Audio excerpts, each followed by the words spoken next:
Kwema. Habari za huko? Ila baba shuleni mwalimu kaniambia nje kuuliza vyakula vya wangu nitajie. Mwalimu kaniambia nje kuuliza vyakula vya wangu.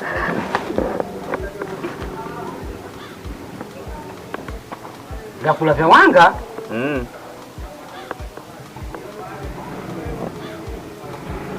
Vyakula vya wanga wana maana gani? Sijui.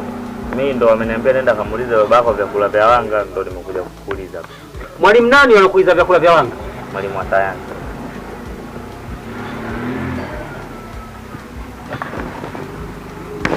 Kwa hiyo ina maana huko shuleni kwenu mnasoma vyakula vya wanga. Wanga wanakula vyakula gani, si ndio? Na yeye amekutuma kuja kwangu mimi uniulize vyakula vya wanga. Kivipi yani? Mimi sijui, mimi kaniambia tunaenda kamuulize babako na mimi nikajua labda wanakuonaga, labda sijui, labda wanavorukaga. Mimi kaona ngoja nikamuulize. Umesemaje wewe? Wananiona nikifanyaje? Mimi sijui wewe. Mimi nimekuja tu kuuliza. Walimu wananitafuta nini lakini? Wananitafuta nini?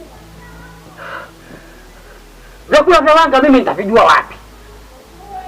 Ina maana wako shuleni hawana kazi ya kufanya kuwafundisha wanafunzi elimu iliyokuwa bora yenye manufaa, wanawafundisha vyakula juu wanapokula wanga. Wao vitawasaidia nini? Mimi sijui, mimi ndo kaniambia nije kukuuliza, ndo maana mimi nimekuja kukuuliza. Akasema kamuulize baba yako vyakula vya wanga. Sasa mimi sijajua, mimi nikashangaa.